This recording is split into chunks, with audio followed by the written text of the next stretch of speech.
Pajak yang seharusnya menjadi modal utama negara untuk membangun, nyatanya masih saja menjadi sasaran pihak-pihak yang tidak bertanggung jawab. Awal tahun ini, pemirsa, KPK membongkar praktik korupsi perpajakan dengan modus diskon pembayaran. Syaratnya, wajib pajak ini harus menyetorkan sejumlah uang hanya untuk mengisi kantong sekelompok orang saja. Kami dalami pemirsa sorotan ini.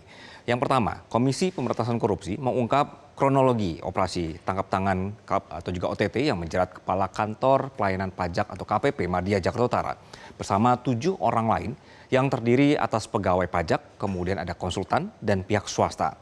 Nah, perkara ini berawal dari penyampaian laporan kewajiban pajak bumi dan bangunan atau PBB periode pajak 2023 oleh PTWP pada rentang September sampai Desember 2025. PTWP ini merupakan perusahaan penanaman modal asing yang bergerak di bidang pertambangan serta pengolahan dan pemurnian biji nikel.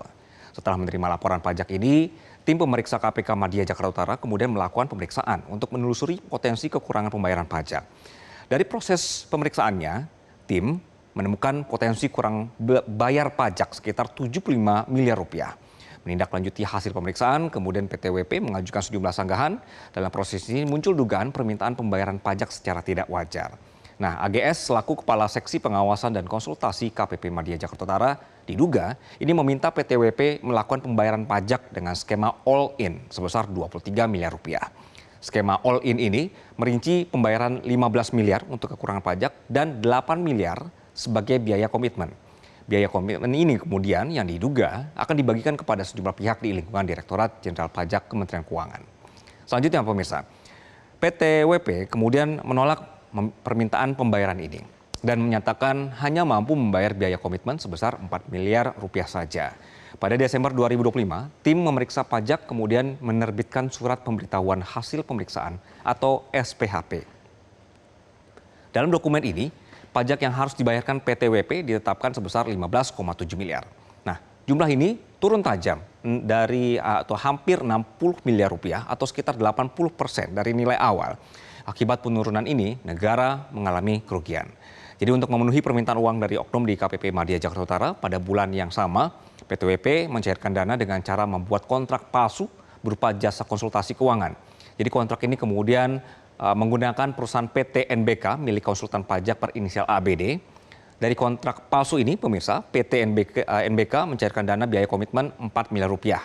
Uang ini kemudian ditukarkan ke dalam mata uang dolar Singapura dan diserahkan secara tunai oleh ABD ke AGS dan ASB yang merupakan tim penilai di KPP Madya Jakarta Utara.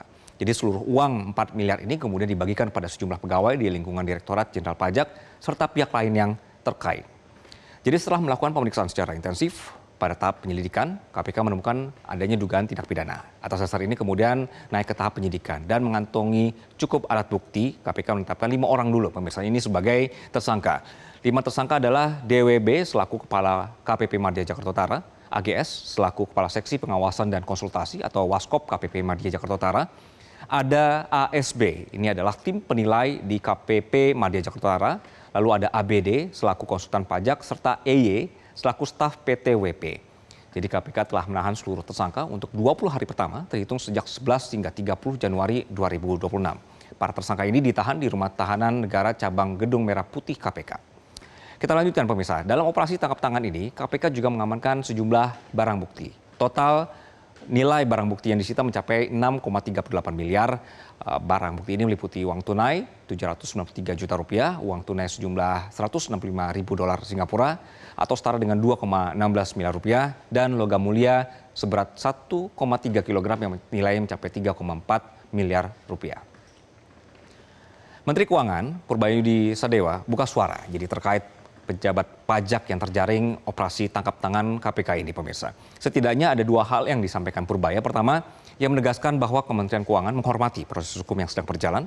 Menurutnya kasus ini justru menjadi shock terapi bagi jajaran pegawai pajak. Selain itu Purbaya menyatakan Kementerian Keuangan akan memberikan pendampingan hukum kepada pejabat pajak yang terlibat, tapi di sini pendampingannya tidak berarti intervensi. Jadi Kemenq tidak akan mencampuri proses penanganan kasus dugaan suap pengurangan nilai pajak tersebut. Nah, pendampingan hukum yang diberikan oleh Kemenq sendiri yang diberikan adalah meliputi proses pemeriksaan sampai pembuktian, dan Purbaya juga menegaskan Kementerian Keuangan siap menerima apapun putusan hukum yang dijatuhkan dalam kasusnya. Selanjutnya, Dari KPK sendiri, Asep Guntur Rahayu, PLT Deputi Penindakan dan Eksekusi KPK menjelaskan bahwa sebelum pajak masuk kas negara, ini ternyata sering terjadi kebocoran. Salah satu modusnya adalah modus suap untuk mengurangi kewajiban membayar pajak dari wajib pajak.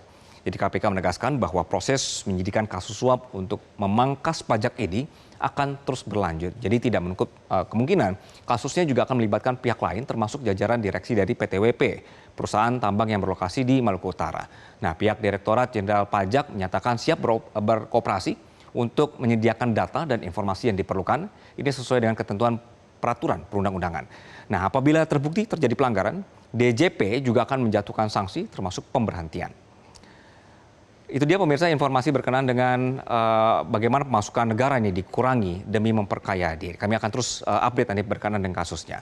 Selanjutnya, Jelajahi cara baru mendapatkan informasi. Download Metro TV Extend sekarang.